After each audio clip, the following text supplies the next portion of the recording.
and oh, there he is. Hey there, Reiki.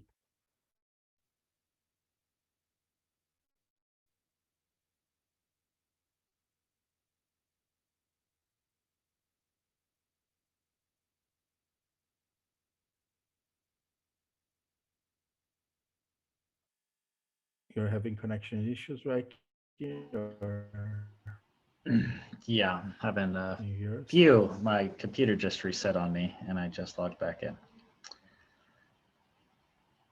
Can you guys hear me?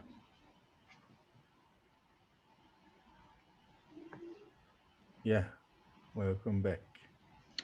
Thank you. From the parts that I caught, though, that was beautiful, Jedi. Thank you for that. All right, so let's jump right into the agenda for today.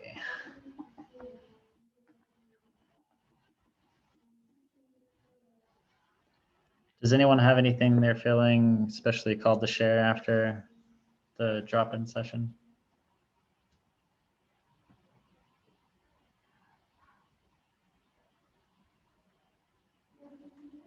No? All right, so what we're gonna do is we've got the follow-ups from last week's to go over that the communication proposal, and also what we're gonna call the game guide. So that's the two explorer groups.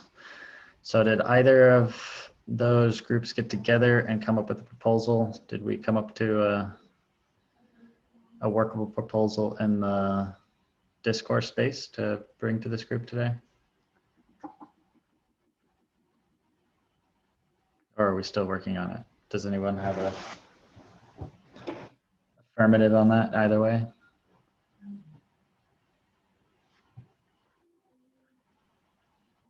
Well, update from the game analogy working group. We created a poll to get the ideas for the new name for the game guide. We already had some suggestions, and we're closing in a name. And after that, we're going to apply the changes together with the changes already made on section 0, and also do that throughout the document. So hopefully this week we can maybe conclude this exploration. I don't know if no more new suggestions arrive. So no need to go to a consent vote at the beginning of this session. Is that right?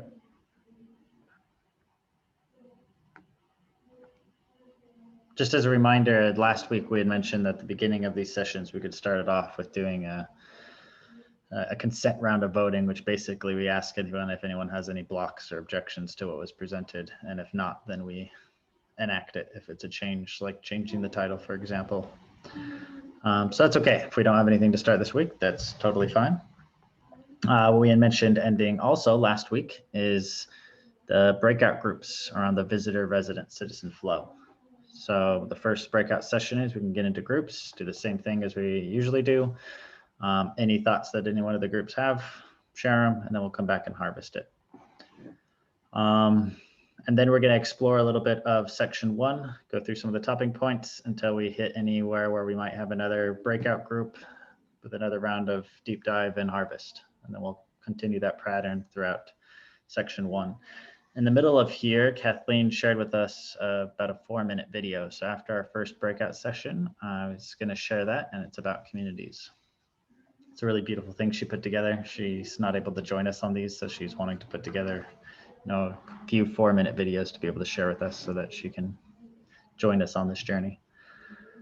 Okay, so that's the general flow for today. Does anyone have any questions, thoughts, or annotations to make to this agenda?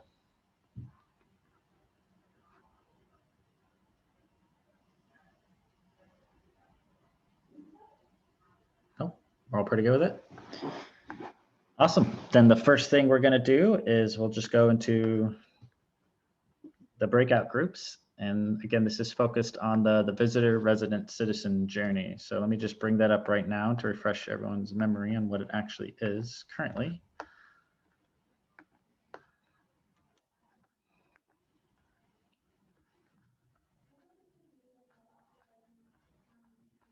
Go down to section 1. And again, the big intention here is each one of these steps, it could be contributing to the betterment of the whole system, whilst also trying to make sure that it's only humans that can get through it and not robots. And also to try to test to make sure it's only one account per person. So this is our way of doing, decentralized ID. So one human, one account, but also do it in a way that could be fun and joyful and beneficial for the whole system that we're creating. So that's kind of the open-ended design criteria for these 3 different statuses. So the first one to be a visitor is just having planted seeds. So having some value at risk. The idea here is that we don't want to incentivize just creating infinite accounts. So every account requires having planted something.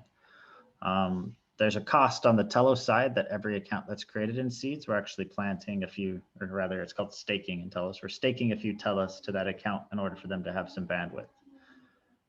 So there's a practical and economic consideration that every account does require some value being taken out of circulation in order to cover the costs of creating that account. This is also to disincentivize just creating a bunch of fake accounts anyway. But we could get more interesting. We could say, is there any requirements to be a visitor above just planting 5 seeds? We might have something else. If everyone can mute, or Julia, I'm going to make you co-host. Maybe you can mute folks if they're got a vacuum on in the background. The resident requirement is having a little bit more at stake, so it's becoming a little bit more committed, co-invested into the system, having got vouched for. So this is to say, yes, you are a human, you're not a robot. We trust this person. And then the conducting transactions, originally this was around conducting regenerative transactions. So it's, supporting local companies or supporting regenerative ones to create a further incentive to reward those organizations doing good things in the world, because people need to come and support them. But then ultimately we got rid of that because we didn't have that functionality yet, and just left it with one transaction so that people have, actually used the system and kind of know how it works. But it kind of lost its meaning at this point. And then invited one players. So this is also part of the community building element. It's like helping other people understand the system and move through it. This also helps us grow and helps us please make it bigger again? Oh, yes. Yes, thanks for calling me out for that. We'll do 200. There we go, probably much better.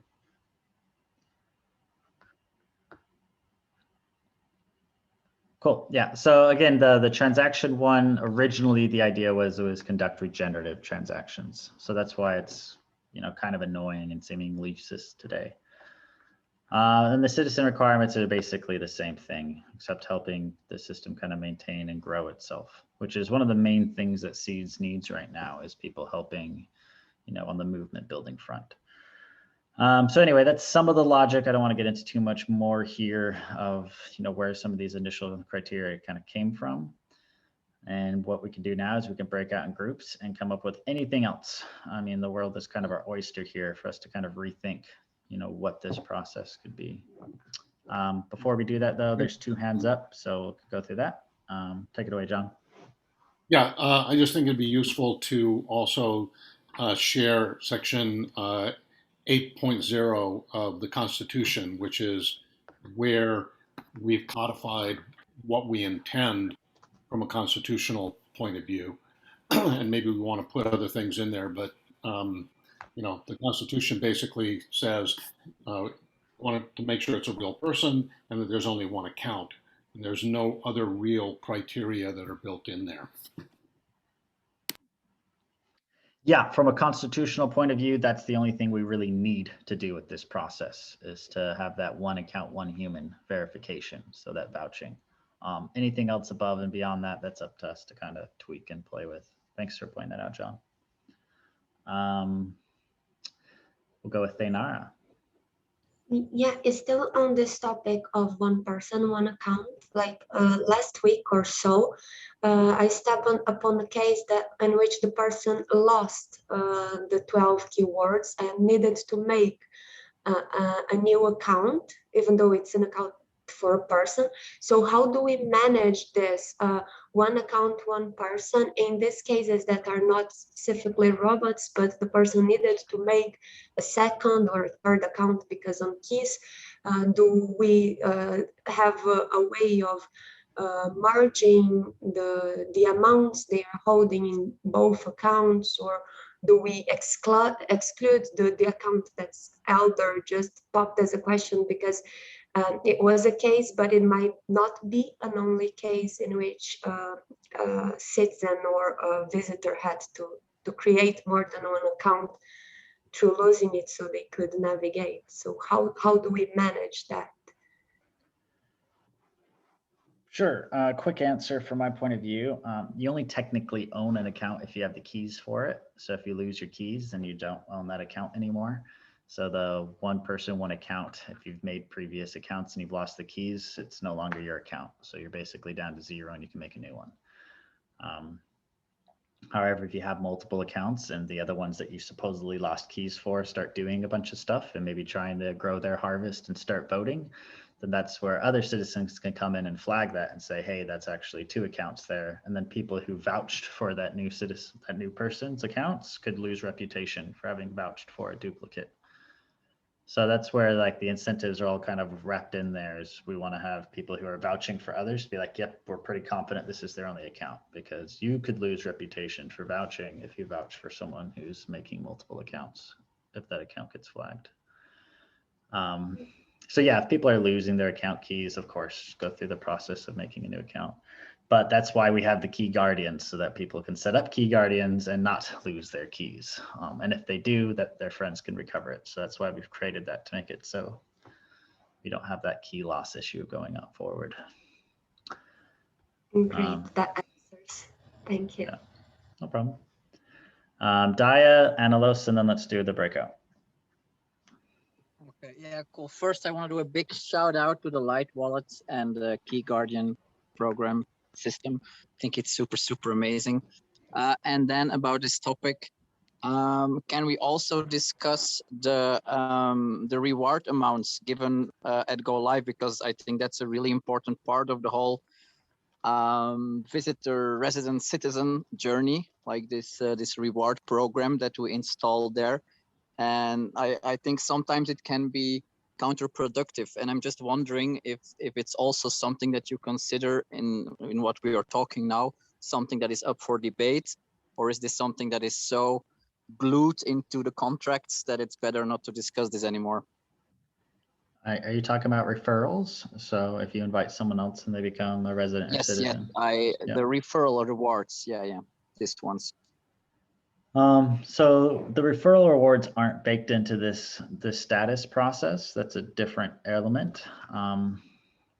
We weren't actually meant to get into the original tokenomics or token allocation buckets. So like how many seeds went into referrals. We can leave it out. It's just, we can leave it out if it's too far away. That's kind of my question. So what your answer now is that probably it's a little bit too much. Yeah, I think it belongs in a different system. Take it on.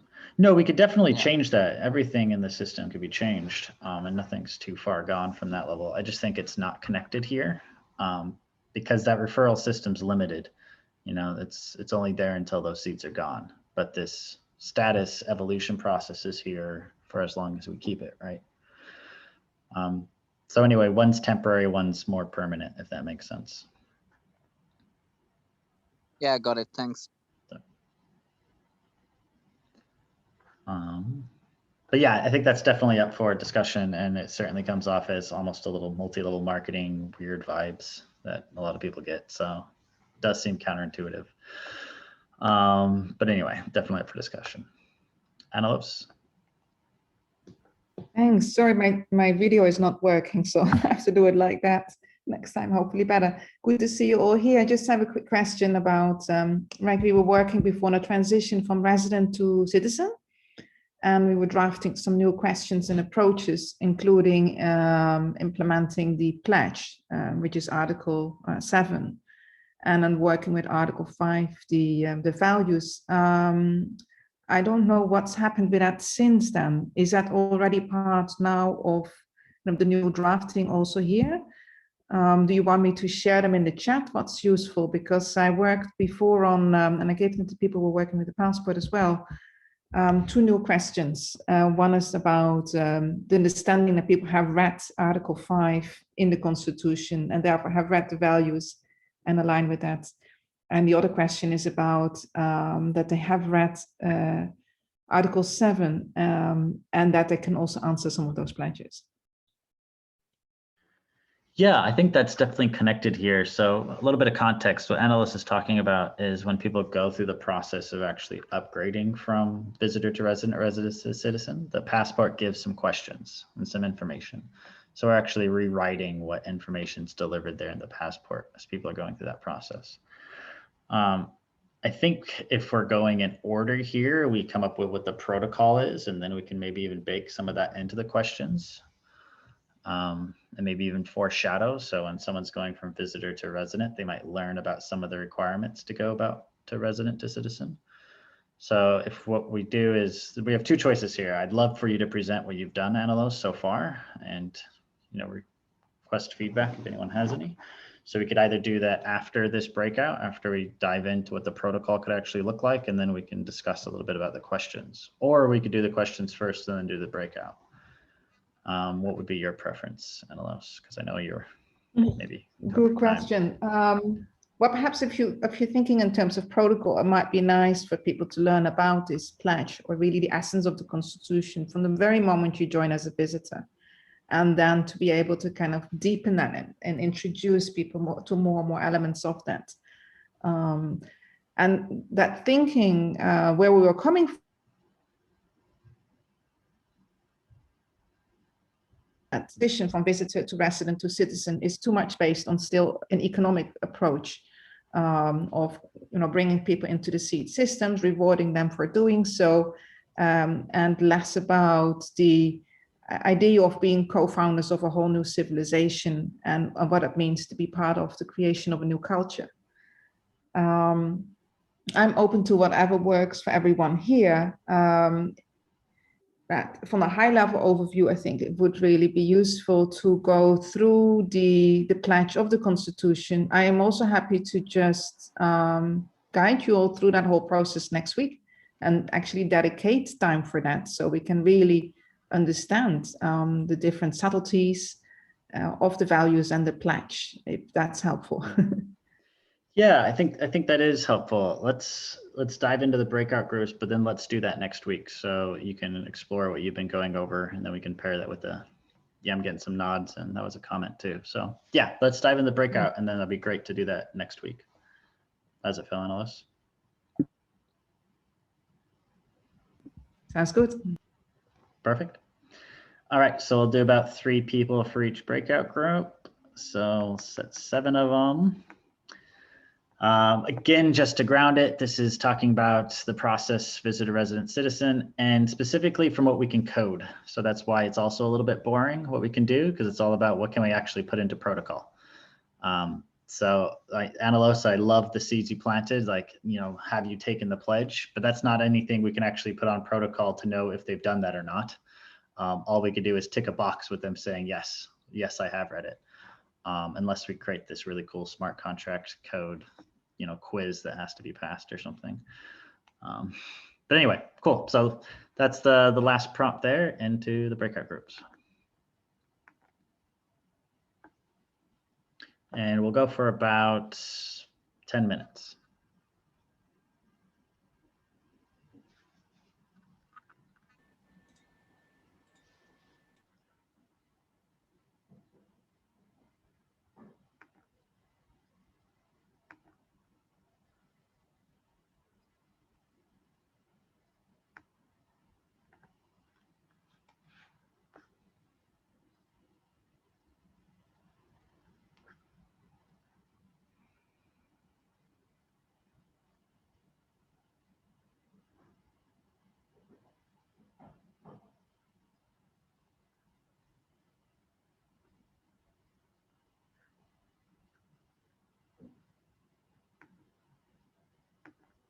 his opened mine up, but we'll see.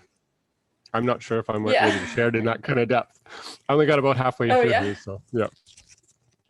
Yeah, that's true. It was very long, but yeah, cool. What are you planting? What? What are you planting? Oh, planting. Oh, the plant of the seed. I am doing a whole farm area and trying to make it very polycropped and different from all that. So yeah. Yeah, and then yeah, I have a lot that I'm planting. What is actually the Let me see if that's in. I can hear. Okay. Yeah, so I'd love to hear from both of you first. Then I will contribute. What do you feel is very important? And let's start even one step back. When you joined as a visitor, did you feel from the way it was done that the requirements met your expectations, or having gone through that process yourself, did you already have ideas then of what you would have preferred? For me, I thought it, completely fair. I love the idea that you come into the community by invitation, and that invitation is something that that somebody's actually extending to you as a human being, and that you're vouching, that that person is essentially vouching for you. So one vouch, and that they give you seeds so that you can plant seeds, I think is great. I'm not sure about the quantity of seeds. 5 seeds when they were a penny, that was one thing, but when they're up at $1, that's more than 2 days' wages for a lot of the people on the planet. So that's. I can't remember. Yeah, on this process of getting the invitation within this start amount, actually, I don't have a lot of things to point as not agreeing, especially when it comes from the evolution from visitor to resident, because I think the requirements they can be attended in a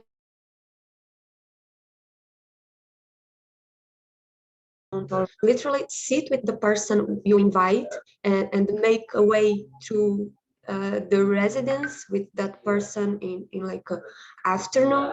And what I feel from personal experience from people I invited is that once they get as residents, then the game start for them. Then they see that they make this evolution, and they are more prompt to deep dive, as they can see in a short amount of time something happening within that evolution.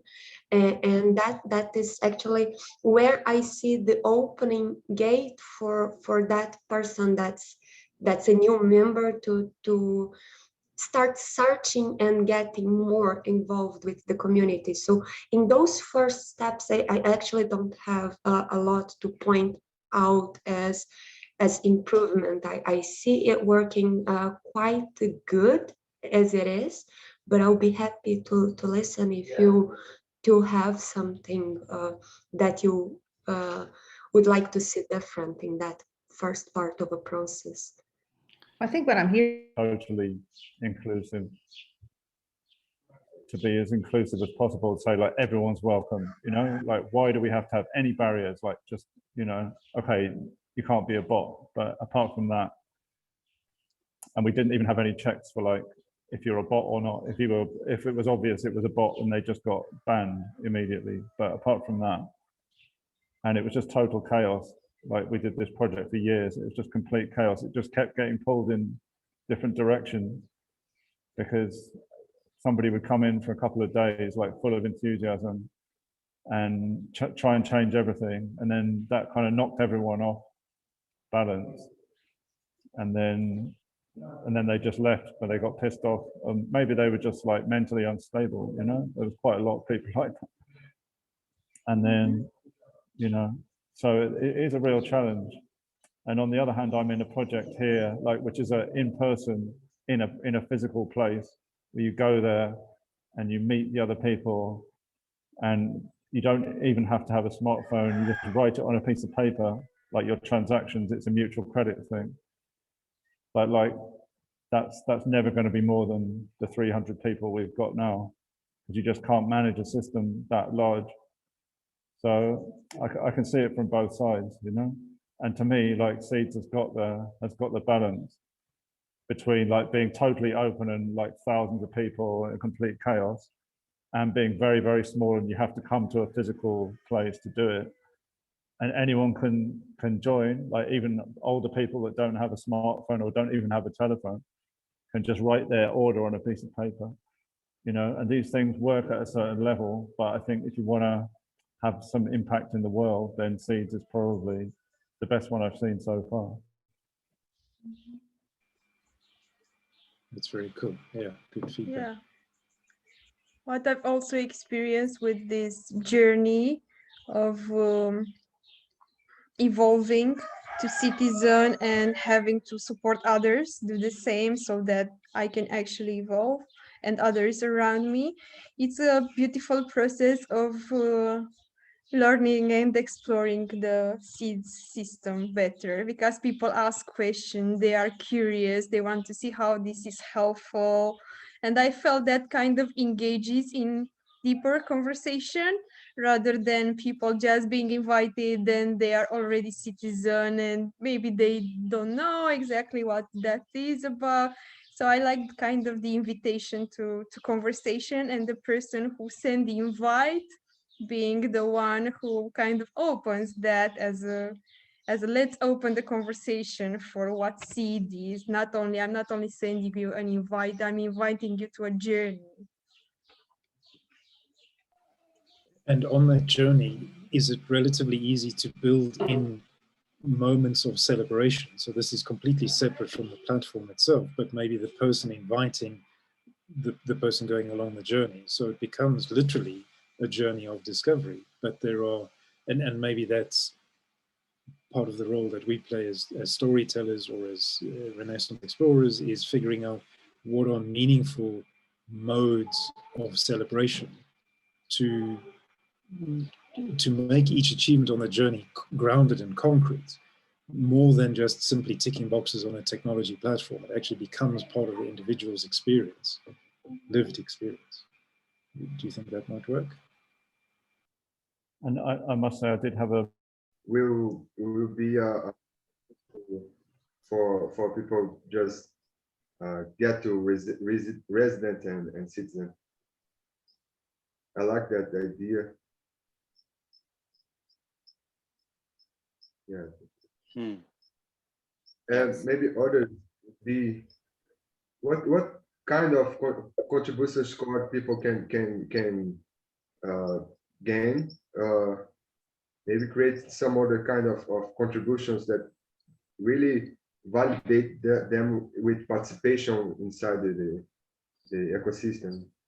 And yeah, I feel it would be interesting to design more metrics for the contribution score, and give more variety to how people can achieve a higher score, and link that to the journey of visitor, resident, citizen, because then it's not just one requirement like inviting people or making transactions or planting seeds that enable you, but it's actually your engagement, and on many different levels. Like it doesn't have to be one or two, three things, but it can be many things. If you're very engaged in the forum and you communicate with people there, then you get a high score. If you're very engaged in transactions for whatever reason, maybe you get a higher score and become citizen. Gives more variety to the whole thing. And it, like there are some methods to put in to make it harder for bots to make that possible. Like for example, having like quizzes where the answers, they're not always just like, you know, the same A, B, C thing where you always have to click C once you do them a couple of times. But the place where the answers are, the right answers are at, they always change. And so bots cannot really, it's very hard to make bots know the right answer. But this requires a lot more programming on the other side, like aside from this. Yeah, I have one. Oh, sorry, Joao, go first.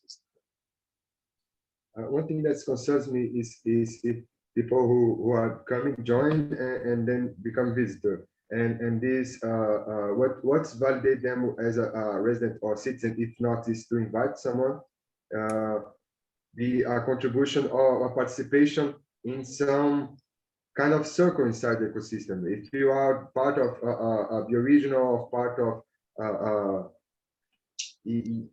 it gives you some voice, and maybe when we go further in the evolving the system of DHOs, this can be more clear to people who actually are doing some part of the ecosystem for, you know, playing the ecosystem for crewing and giving the voice of the citizen, because it's the matters the giving the voice for. And yeah, that's it. Sometimes. Perhaps one very straightforward thing that could be done is that just one can also become a citizen if like 10 or 15 citizens vouch for you. And just if you are able to kind of get 10 or 15 vouchers from a citizen, you can become a citizen as well. Maybe that's in the governance. Hi there, Reiki. Welcome. Are we supposed to go back? He's dragging like a camera around. Everything he's just every time you enter Reiki, the computer says recording starts, and every time you leave,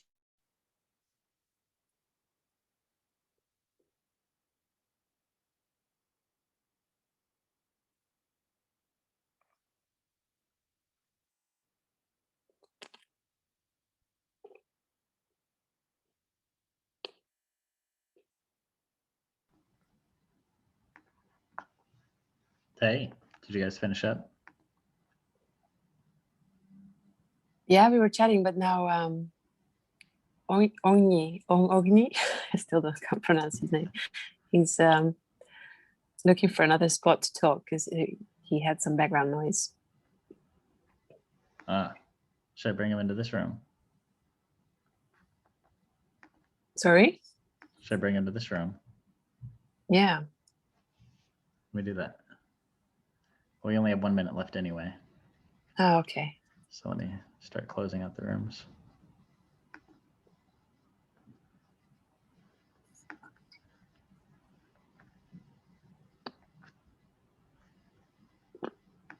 And I am very inspired. Okay. Hello. I think they're coming back. Yeah. Okay. You're back. Wow. That forced everyone back. That was weird. And yeah, someone was sharing with me that every group I go into, it blares this meeting's being recorded, and yeah, I apologize for that. I don't know of a better way to come and try to get a good glimpse of everything that's happening for the viewers here. Either way, if you were assigned to share the harvest, just put your hand up and then we'll just go in order. So after you go, just point the person next to you and go on down the line. Just one quick thing. The same thing happened last week with the breakouts. We had 60 seconds, and usually that time is really valuable for the conversation. Yeah. And this happened this week. I don't know if there was maybe just thinking out loud that we could find a way of having those 60 seconds. We could do it real quick. Does everyone want the 60 seconds back? I could throw you right back in the rooms. No, I mean, that was not my proposal. That was just a thought for next forward. times. For sure. Yeah. Jedediah, you're the first one up on mine, and then you could just pass it down the line. There's my mic. Hello. So we had a great little chat, and we came up with that we were feeling that the invite requirement is a little prohibitive and makes it difficult for people who might not be in a position to be inviting people who will eventually be residents immediately to become citizens, even though they should be at a citizen level in the ecosystem. So we're going to suggest that we maybe think about implementing a dynamic point system so that all of your contributions across a range of aspects are accounted for in your progress, so that if you're not able to invite a resident but you're making other contributions, it moves you forward. We also talked, this is a little bit off topic, but just that it'd be great to have more places to spend. Well, no, this is on topic, to transact with seeds in the ecosystem. And I know that's what we're all moving forward and trying to find ways to do. And then Mila suggested too, it'd be great if there was a way to run the parameters we're setting either in a test environment or for a test period, so we could see how they function and maybe make adjustments without codifying it as deeply in the game guide as when it's published finally. That's it for me. John Love. Thanks, Jedediah. So in our group, we thought that the process for getting in as a visitor is basically fine. Like the idea of the somebody coming in because they've been invited by somebody else. Not sure about the number of seeds that's needed to plant, just because at $5, once we're at parity, could be prohibitive in some parts of the world. But for now, it seems to be fine. Moving to resident, we really think that the multi-level marketing aspect of it needs to be out of the game in terms of advancing in this journey. Fine to have incentives for people, to invite and onboard others once they're in, but to have it be a requirement for advancement, we wanted that gone.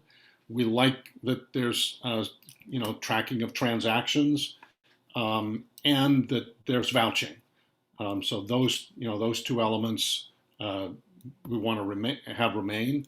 And then Annalise happened to be in our group and talked a little bit more about this pledging system, of just saying that you've read and that you will honor different aspects of Article 7,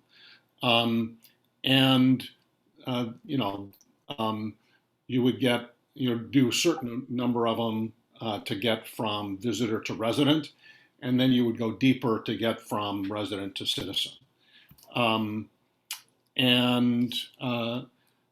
One of the requirements might be for becoming a citizen, moving from resident to citizen, might be that you commit to helping other people once they're in.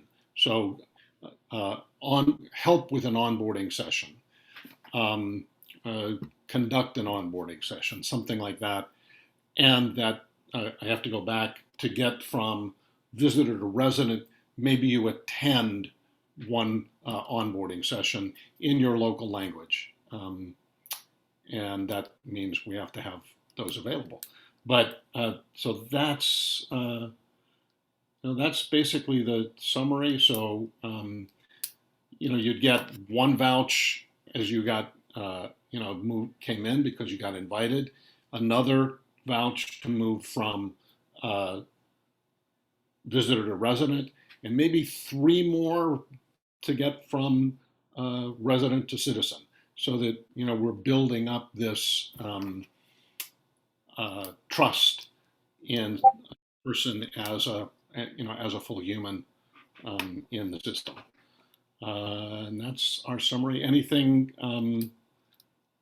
more, Clanara or Only one thing, John. Yeah, you did a great summary. Only one thing is that perhaps when you move towards citizen, that there's one action that you take, which isn't about earning a currency. So that you're showing that, you know, your commitment also to be building this community in other ways, which isn't, it's not transactional, basically. Some kind of little challenge or pledge that you make, which isn't about being transactional, but it's about just by being purely generative, and which, coming from a gift or from gratitude. Got it. Which Julio has done so wonderfully in his design. All right. I'll pass it to Michael. Great, thank you. Hello, everyone. I'm the only person within our group who has not yet been through any steps of the process. So this was my punishment. I had to be the one who was feeding back. So I created a wallet quite some years ago and just haven't been through the process. And I was sharing how there's just something in me. There's nothing wrong with the system itself. I just feel a resistance to being forced to go through this process. And then Guy had a really good explanation of membranes and how it's necessary to almost filter out those who aren't committed to going through the journey itself. And that led us to comparing to what happens in the unreal world, or the world as we know it now. If you're applying for citizenship in a country that you happen to be living through, there's this whole series of steps and requirements that you have to go through. And we came to the conclusion that actually the result of going through seed citizenship is so much more meaningful than any other citizenship that you could possibly try and apply for. So why not happily go through these steps? And at that point, we added the idea of real world celebration. So at each step, what are the kind of things that we could introduce that have nothing to do with the platform itself, but as a grounding experience? You know, this step that I've achieved in the process is a real meaningful thing, and what kind of celebrations could we include in achieving those steps? I think that was it. I'm keeping it as brief as possible. If the other two want to chime in at this stage, please do. Otherwise, let me hand it on to Max. Thank you. Thank you, Michael. So in my group, there was Alan and Joao, and we started off talking about, well, sort of the accessibility. I brought in that the thing, if you have the quiz sort of about the Constitution, then right now it's very limited to people who can speak English because it's not yet translated, and therefore it's kind of mean to have that as a requirement right now. Potentially, yes, it's a very good, it's needed. It's needed, but right now it's really kind of hard for people who are not to fill out this stuff truthfully, honestly. And yeah, so but that is just a side note. A point to this though is with the quizzes that I personally think that it's a very good method to make sure that the person is a real human being and not just a bot, because it gets harder and harder to fake that as a bot, to program that in, especially if you use some visual stuff like these magic images where you have to align your eyes to see what is written there or something. And this, for me at least, is a very good method to make sure that this is actually a human being who can do all of that. And then we can get rid of the whole inviting stuff, because for me, it's a really big barrier for truthfully measuring the engagement of humans, of like how you engaged in the system, because you might not be a people person, you might not be good at explaining seeds to others, but you might be very engaged. And so it's not really representative of your engagement. And so bringing in new metrics that show your engagement, like for example, make the visitor resident citizen journey dependent on your contribution score, because we have that, we measure things already, so that we can, we can actually see how engaged these people are, and make, it could be a one-time thing. Once you hit once, like 95 or something, or 90, you become citizen.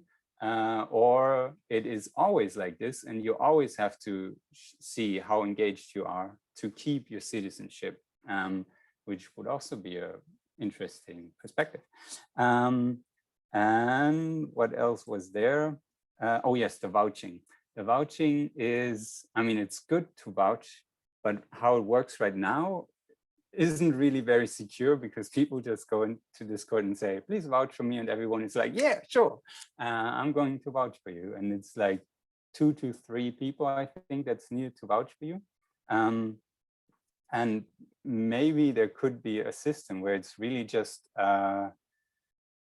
once Alex said that there is the plan of having in the passport video calls, so that people will need to have video calls with a citizen, and then they get vouched. So that this is like an official route in the passport, that like, okay, if you want to get vouched, go here, put a request out, and get contacted by a citizen. Yeah, I think that's most of it. Good. How about you, Tyler?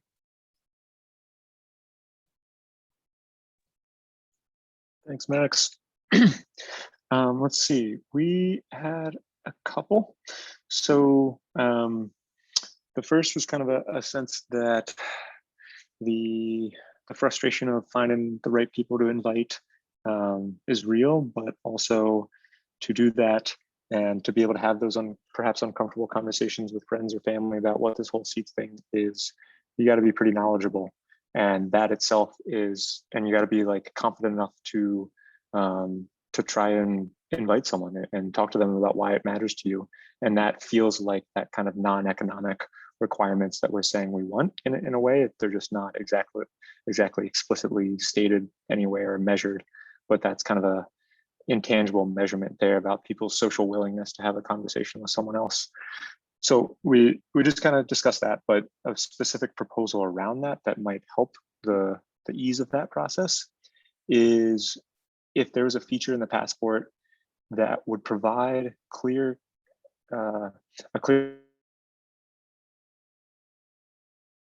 users accepted the invites that you sent. As I understand it right now, you can see all the invites you've sent out, and you can see a ratio of how many of them have been accepted, and you can see kind of a blockchain code that I guess you can go look up and see which user that turns into. But if that's able to be easily put into the passport, so as soon as someone accepts your invite, you get a little notice or something that a new user accepted your invite, that would help deal with the issue of, well, I don't know if the passport just isn't working or this person has been ignoring me. So that was one proposal. Second proposal is perhaps to become a resident, that the user would have to either make their key guardians or check off a box of a statement that says, I understand by not setting up my key guardians, I'm liable to lose my private key, and that's going to be the end of my Seeds account. Because right now people come in and they don't understand that, and it creates a lot of noise of everyone trying to help each other figure out the fact that they lost their private keys. I've invited 150 people, and I'd say 20 of them have lost their private keys, and I've had to have that conversation. So a way of preventing that might be helpful. And then last is not a specific proposal, but I think Jed Adaya brought this up earlier, that for citizenship, instead of a single set of criteria that needs to be 100% met, there could be a broad group of criteria that only 60% of needs to be met. So maybe there's 10 different sort of diverse requirements that we're looking for people to achieve. And they can do all 10 if they want, but if they hit 6, that's good enough. And that can appeal to people who are more economics focused or more Zoom call focused or more constitution focused, whatever way they like to show up and play could be recognized. And that is it. Miguel or Tina, did I miss anything that you want to chime in with?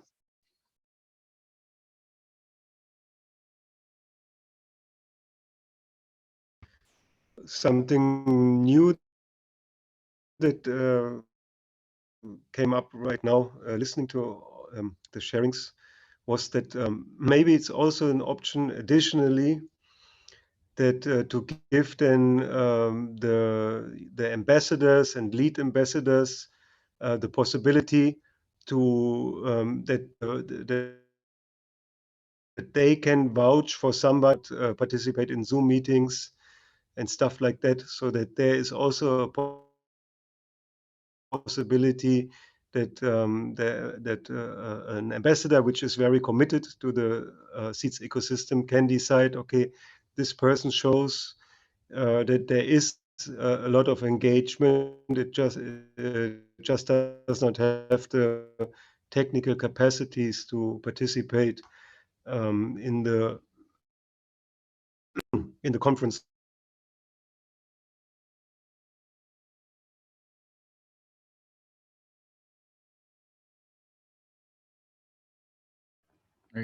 You muted yourself there for the last moment. I think he actually hope I have expressed himself. it all It was doing that on our arrived. last call. The audio and visual isn't synced. Oh, then that was just me. So I caught it all. Daya, I think you're the last hand up. Yeah, I also thought it was kind of weird how it ended with Miguel still talking when everything was already being said. So we talked mostly about the step from resident to citizen. I think we all believe that this should be like a more important one, like becoming a citizen is kind of a thing, and it comes with a lot of responsibility towards the voting. And so there was this idea also, instead of, for example, these 60 days that are required now to have certain tasks. One that could be, I think, that at least the profile needs to be filled in nicely. I think now, even with an empty profile, you can become a citizen. And then other, like, for example, we could ask to post a proposal or to really interact in the ecosystem, so that you learn by doing also, not just by taking the quiz, but that you learn by doing before you can become a citizen. Or you could join a bioregion, like that you can show, like, okay, and I connected here, or a region, because I know there's then there was also said that, yeah, maybe it's not the end goal for everybody to become a citizen, so it can be this special thing. And then Julio said about the Pareto in the end, but actually I'm not really sure what this Pareto means, so maybe I will send the word to Julio to explain this. Yeah, and I think, yeah, and there was one small thing from myself, sorry, Julio. I think I waited a month to become a citizen because I had to pledge that I had read the Constitution. And I don't think we should ask from everyone to read the Constitution. Like, it's kind of a long document, and then to really ask this pledge from people, like that's a personal thing. So yeah, Julio, if you want to explain about this Pareto thing, because I cannot.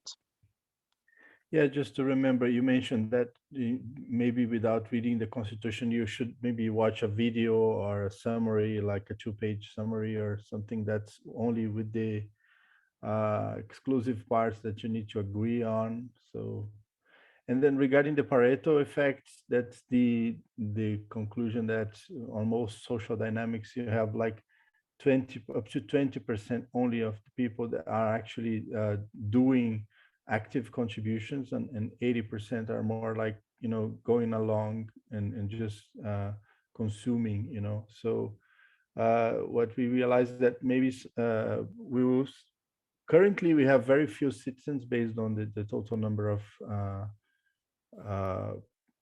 visitors, but we, using this Pareto effect, we shouldn't hope for anything more than 10 to 20% of the total visitors to ever become citizens, because most of them just want to use the currency and make payments, and that's it for them, right? They don't really care enough to, go ahead and do proposals and vote. So it's really for the engaged people. So maybe it's not right for us to expect everyone is going to become a citizen, even though there are many benefits for becoming one. So that's the Pareto thing. Thank you.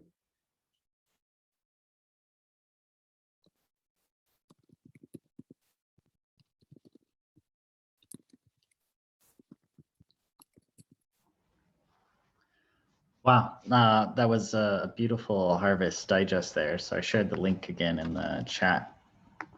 Feel free to look through those points, and if there's anything from your group that was missed there, feel free to add it. And then this could be formed as a forum post to Renaissance Explorers.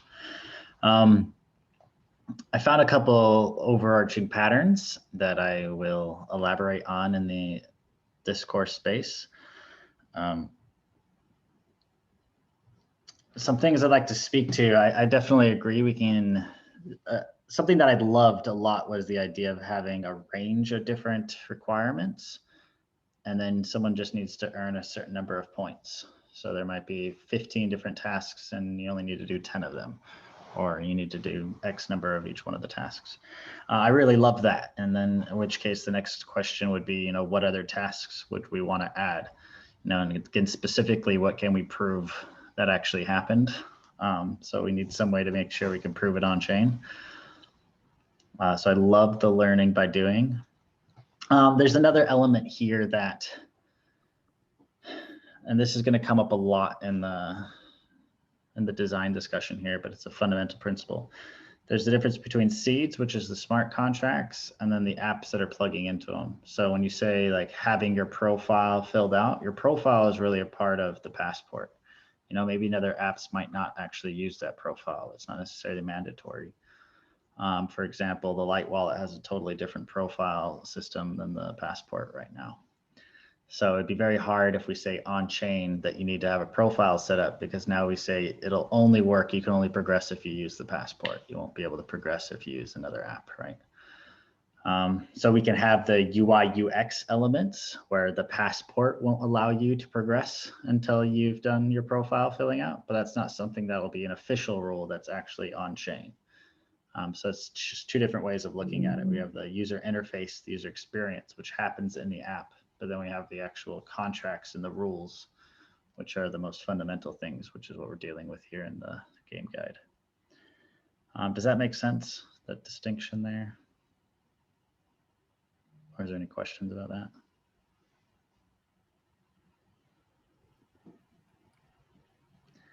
A question about the profile. Yes, the idea is to have some type of decentralized profiling system.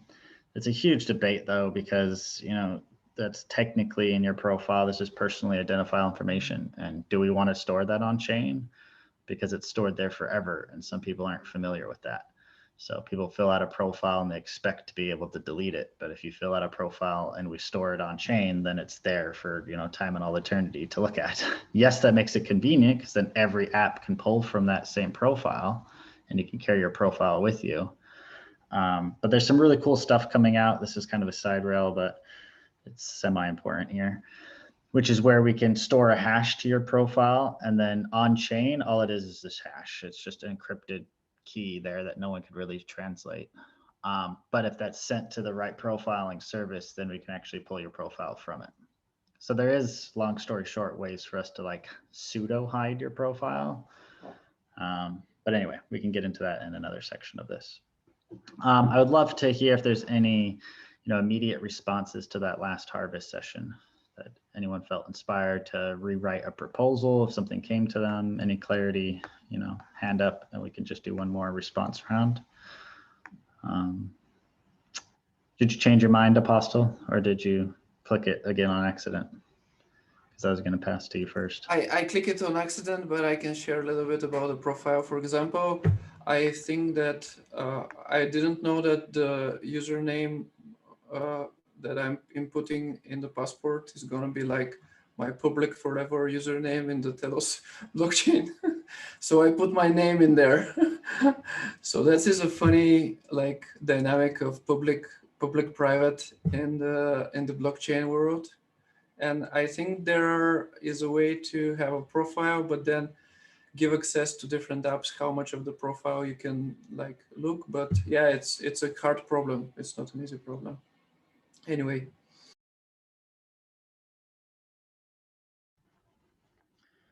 Yeah, just as a general framing, I think that's going to be one of the more challenging things to communicate with this Renaissance. And maybe a big even question if we want it, it's the whole question on transparency.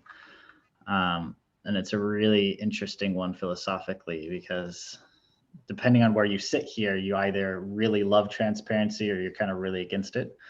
And I see where some people are against it because transparency could be used to harm you. If the old system knows everything that you're up to, then they know exactly how many taxes you didn't pay, so they can come after you, right? But then there's the other side of that, transparency, if it's not transparent, it could be a problem, because then certain small groups are going to have transparent access. Like, for example, NSA has access to all your bank records anyway. So it doesn't matter if you think they don't have access, they already do. Yeah. So in that sense, it's like, well, that small group has access. So then we have information asymmetries where a small group of people have undue influence and power because they have understanding why others don't.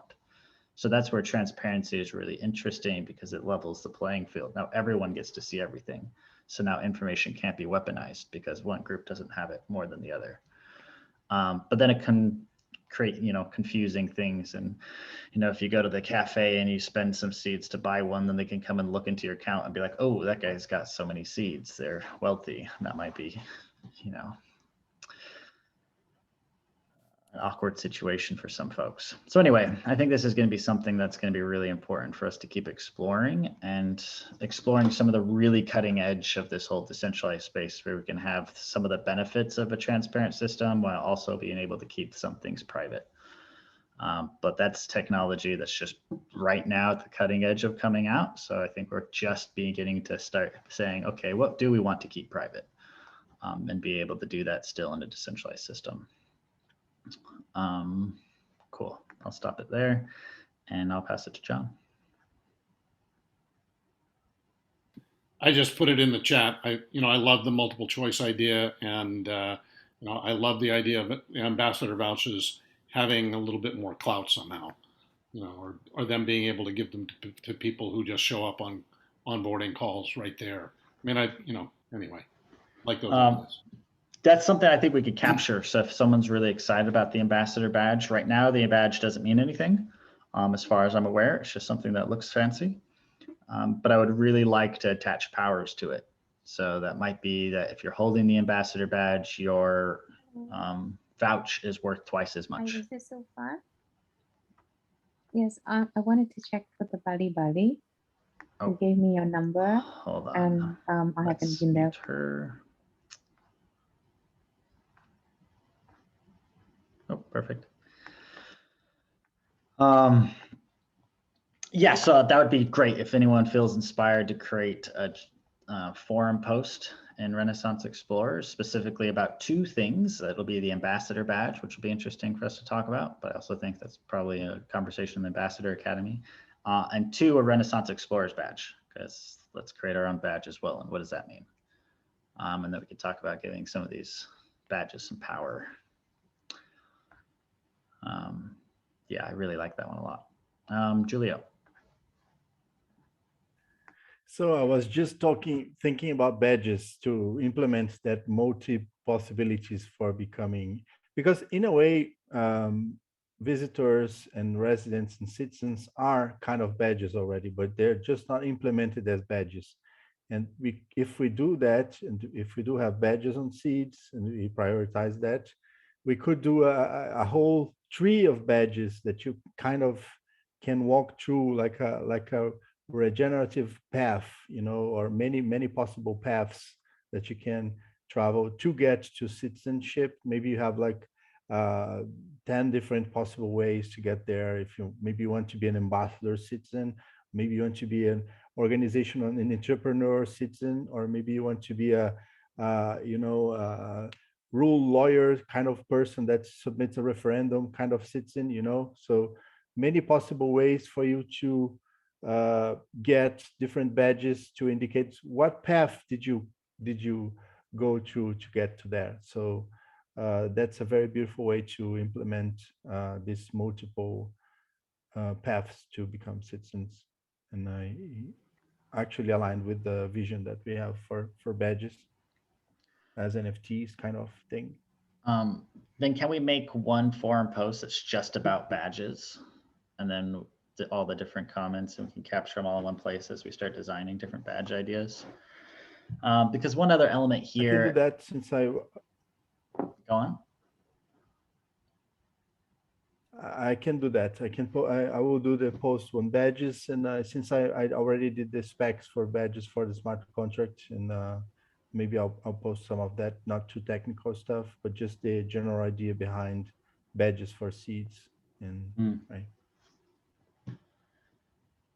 Yeah, because I think that there's a path to get rid of the visitor, resident, citizen, and just having those three statuses anyway. I felt like there was almost too much of a focus there, just because there wasn't a lot of other things to do in seeds other than progress through those three statuses. So I think that kind of became a central theme of what it is to be here. But Julio, as he pointed out, I think only a small subset, I think 20% being generous, would even want to be a citizen. And I don't think we need to make that the point. Once you're a resident, you're earning just as much of a share of the harvest and all the benefits really as a citizen is. The only difference between resident and citizen is you now have a voice and you can start voting. But if that's not something you want to exercise, then it's not actually a benefit for you. I mean, sure, there's some side benefits, but I think it'd be really interesting is if you join, there's a whole bunch of different paths and trees and ways of different badges that you earn that could give you the benefits that you actually care about. So I think that is really interesting to, break this out and start introducing more badges. That'll be fun. Miguel, or how would you prefer me to call you? Because sometimes I hear Michael. Miguel. Michael is just the name in my passport, but doesn't fit. Yeah, what just came up for me right now is also to use actually these beautiful gratitude tokens that we have. I really love them. And they could also be added to this list of multiple options, becoming resident and then later citizen as a requirement. Because what I want to honor is that I understand now much better that, for example, I'm an outgoing person. For me, it's very easy to get people on board because it's just my talent, my character. But I see that for other people, this is a very difficult thing, but they contribute in another area, for example, on the forum with brilliant ideas, so that this can be honored. That's why this multiple choice, so to say, is a very great thing to honor these different characters. And I think that gratitude tokens could be one of these options to fulfill. Yeah.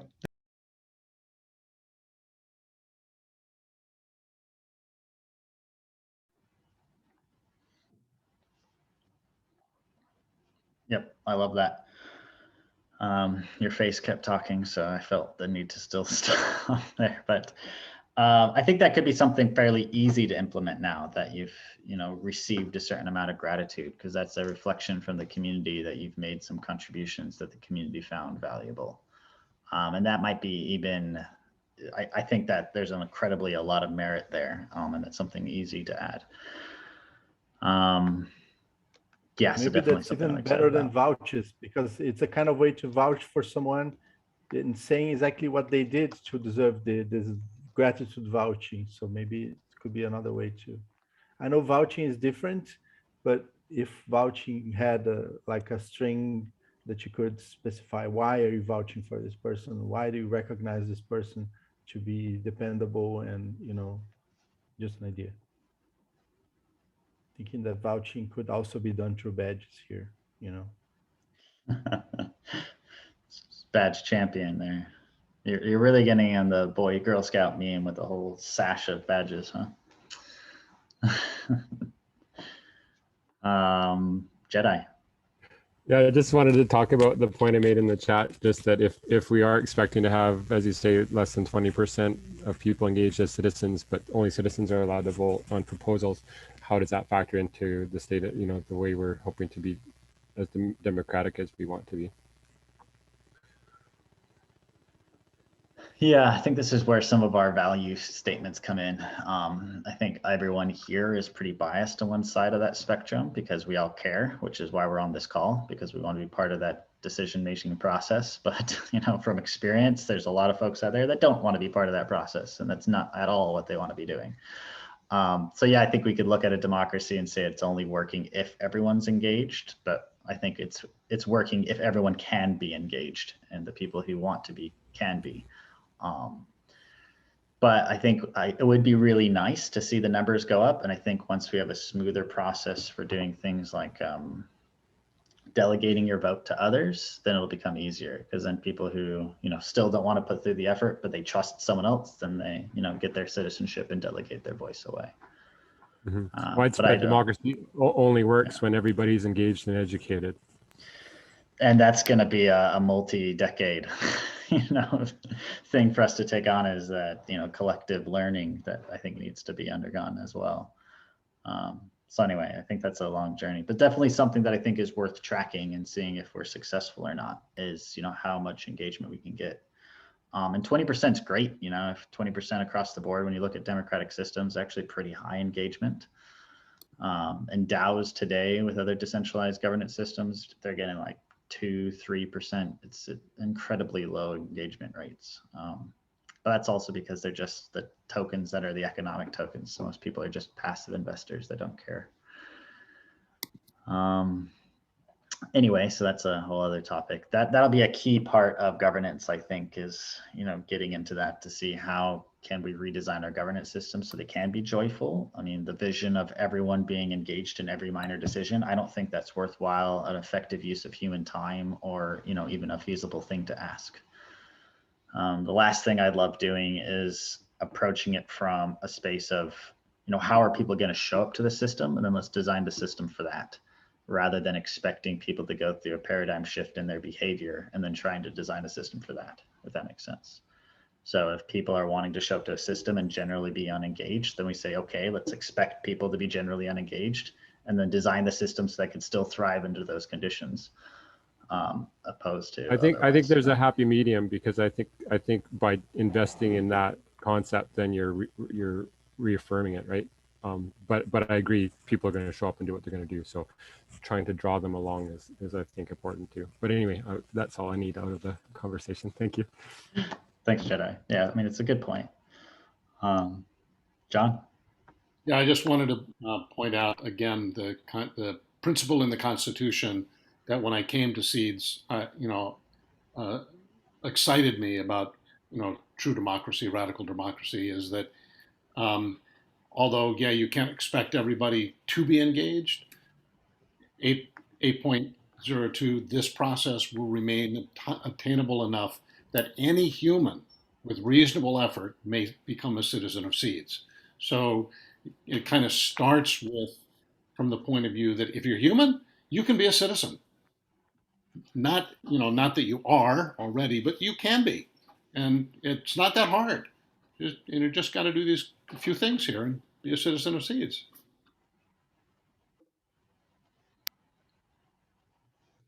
Yes. And I love that clause in the Constitution. So I think and I haven't seen anything to suggest otherwise. In fact, most of the changes seems to be making it easier for humans to obtain it, which I think is definitely the right way to go, rather than more difficult. But yeah, that's very intentionally why that's part of the Constitution, to inform this. So, in the future, if assembly like this is happening and folks are like, hey, it's too easy to become a citizen, let's really make it difficult because we want less people to be able to vote.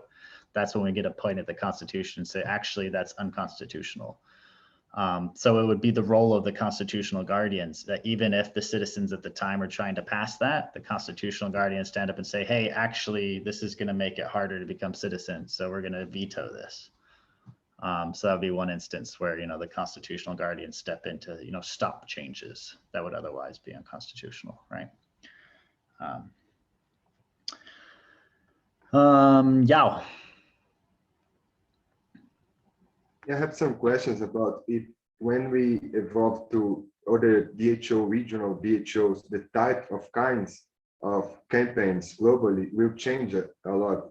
And the criteria of be a citizen of these regional DHOs might, yeah, I was just thinking about how they structurize the campaigns for the global and for local regions, going to people who are in these regional DHOs can vote for their own campaigns, right?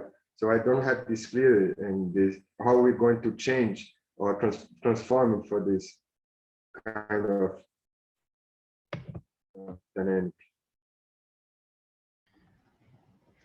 Yeah, when it comes to governance, I think that's where it's going to get the most exciting, is on the local level and in the community level.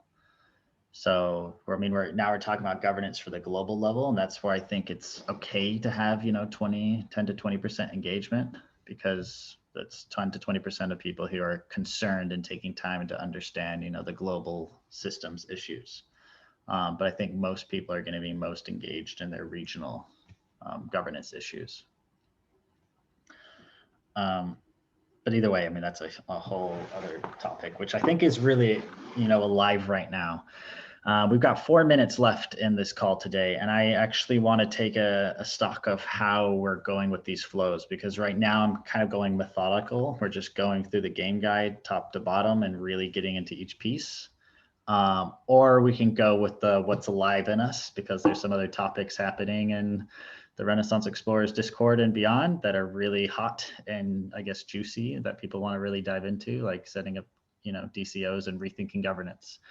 So I'm wondering, do we want to go the methodical route and just go through it, or do we feel like we want to go more of the, bounce around on the next thing that's most exciting for us to kind of dive into route? So I want to take like a quick, poll with everyone here. If you want to bounce around, give me a heart. If you want to, go really methodically through it, give a thumbs up.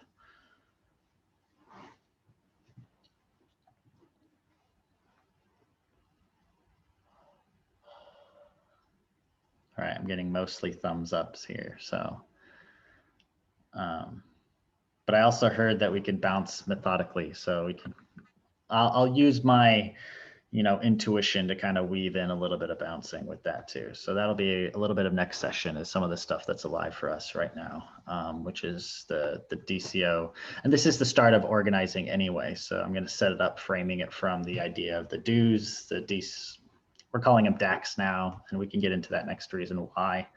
But we could talk about the dues and the DACs, what form are they, and how they inform governance and organization from that lens. Everyone's laughing. So some kind of joke going on. Don't know about it. Cool. So there's 2 minutes left. Kath shared something that she wanted us to all watch about communities. I found it really beautiful. So if we don't mind, it's about 4 minutes. We'll share that, and then we can leave that as the last message for today. And if anyone wants to share anything into the space right after this video, we can do that before we close out. And then I'll put it in the email blast, the email that we'll have coming out within the next couple of days, about a recap here, and that'll inform what's going to go on in the next session, because we don't have a lot of time to do that today. So with no further ado, here's the beautiful video that Kath made for us.